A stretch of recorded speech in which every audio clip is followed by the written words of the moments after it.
mengapa orang yang tidak satu tujuan tidak bisa berorganisasi maksud saya gini, mengapa orang itu harus satu tujuan dalam berorganisasi, gitu maksud saya, ya.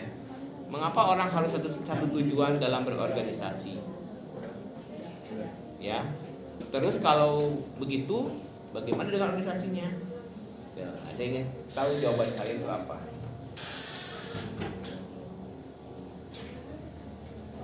Ya. Organisasi ini ibarat kita makhluk sosial, ya. Kita ini lahir ke dunia tidak sendirian.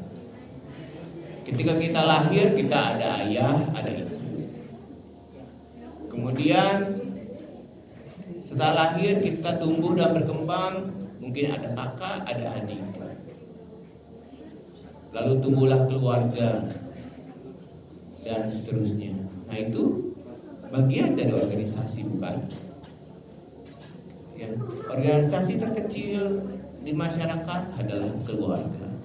Dengan ayah sebagai kepala keluarga yang mengatur segala sesuatu, ibu yang mengatur seluruh kehidupan di rumah. Kita anak-anaknya melakukan tugas-tugasnya sebagai anak, sebagai pelajar dan sebagai anak. Coba silakan dijawab, apa jadinya kalau kita tidak bergerak sepanjang hidup kita? Coba imajinasinya seperti apa? Coba kalian bisa tuliskan di situ.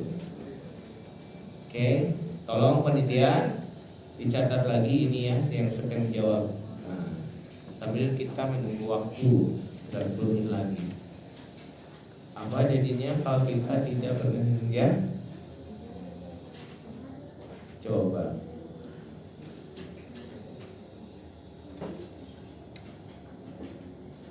Bisa kalian bayangkan? Kalau kalian tidak bisa membayangkan hidup, wah kayaknya kita nih harus berorganisasi nih gitu. Gak bisa kita, ya betul, karena memang hidup kita ini tidak bisa lepas dari orang lain, itu intinya.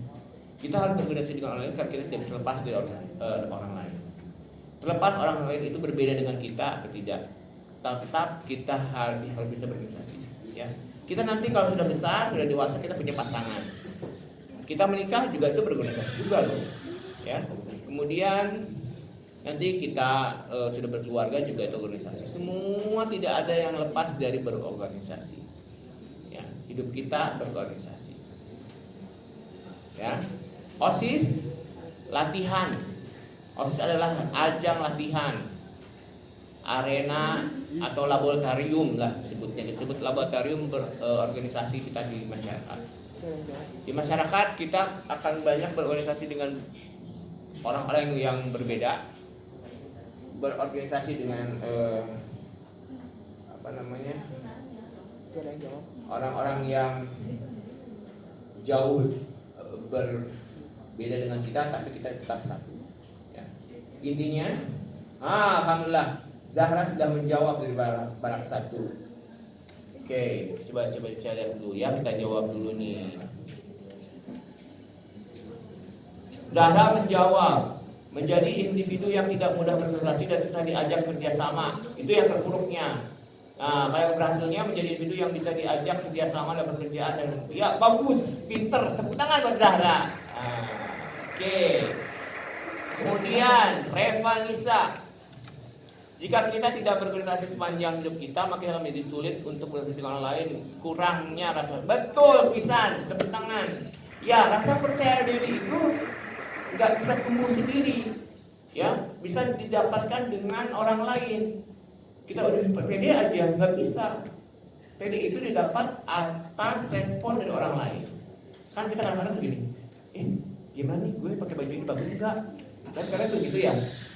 Kalau kata teman kamu, oh bagus, dah berarti kamu sudah, kalau dikatakan begitu, maka efeknya adalah kamu percaya diri dengan baju yang kamu pakai. Nah itu kan seperti itu kan. Kemudian udah belajar juga. Nah, kamu udah menyelesaikan PR nih ya. Kemudian perlihatkan teman-teman. Gimana kamu lihatin benar enggak? Oh, udah benar. Maka kamu merasa percaya diri. Itu hal-hal yang kecil-kecil seperti itu akan membuat dia percaya diri. Oleh karena itu berorganisasi. Waduh, banyak sekali, alhamdulillah. Tolong diinikan. Tepuk tangan lagi. Ini Reva Anissa. Siapa lagi ya? Rai Arta. Jika kita pernah mengalami hidup dengan berorganisasi, kita tidak akan memiliki kemampuan untuk manajemen waktu hidup kita dengan baik. Ya, bagus. Tepuk tangan buat Rai Arta. Kemudian dari Astri. Dia akan kurang paham cara menyelesaikan masalah dengan orang lain, pasti ini mah, ya. Tepuk tangan. Tapi berorganisasi, kita pasti tahu bagaimana kita mengatur hidup kita sendiri, gitu, ya. Kita hidup nggak bisa seenak DW, gitu ya, nggak bisa seenak udelmu, gitu, nggak bisa, gitu ya. Harus sama-sama kita bersama-sama orang lain mengatur, gitu kan. Nanti ada pembagian, ada manajemen waktu, gitu kan. Bagaimana kita mengerjakan pekerjaan itu satu persatu sehingga beres, ya. Bagus, ya. Kemudian ya kita akan segera bisa menyelesaikan masalah dengan orang lain, gitu, benar. Kemudian tepuk tangan juga buat Ziba. Ya, akan sulit berkomunikasi dengan yang lain dan sulit mengerti opini orang lain. Bagus. Wah, bagus. Ini kayaknya semua sudah berpengalaman ini ya, jawaban-jawabannya sepertinya. Oke, jika dalam hidup kita tidak berorganisasi, kita akan terpuruk karena banyak manfaat yang kita lewatkan. Sudah betul pisan. Ya, tepuk tangan Basilni. Betul. Pisan. Dah, wah, ini udah nggak ada lagi yang jawab. Oke. Bagus. Oke.